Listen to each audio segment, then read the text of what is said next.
My name is Larry Johnson. The company is Corvette and High Performance. We do everything from oil changes to body off the frame restoration projects. We do both stock and modified vehicles. I have the benefit of being in the right generation. People my age that grew up with the muscle cars of the 60s. We're very fortunate. And a high percentage of my demographics probably, were involved at some level in cars. There's not that element about that. There's not that attachment to cars these days, I don't think. Do you think that has to do with all the distractions from modern electronics and things like that? I mean, it used to be much simpler, and the pastime used to be more focused, right? Absolutely. I believe that what we consider social media today, with Facebook and the internet and all that, we used the automobile for that.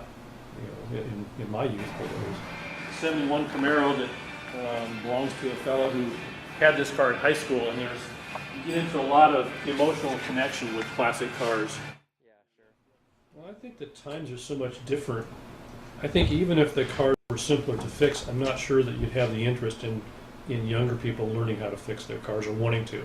Not if they still had other, social media aspects. There again, the car for us was our first portal into freedom.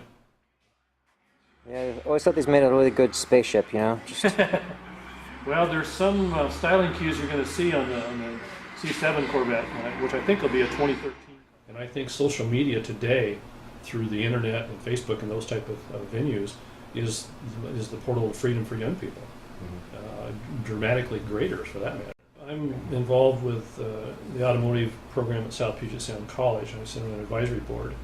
So I have some connection with that activity over there.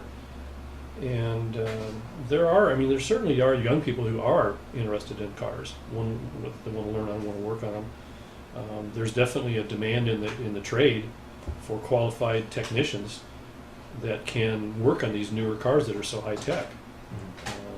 So people that have any interest in mechanical things, there's definitely work out there to be had.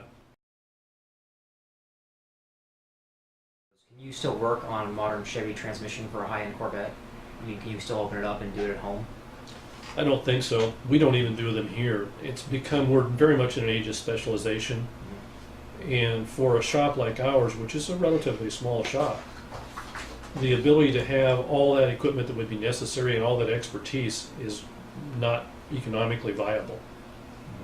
We have to become, there again, facilitators to know who to go to have this transmission rebuilt, or to have cylinder head work or something like that. It would require some expertise.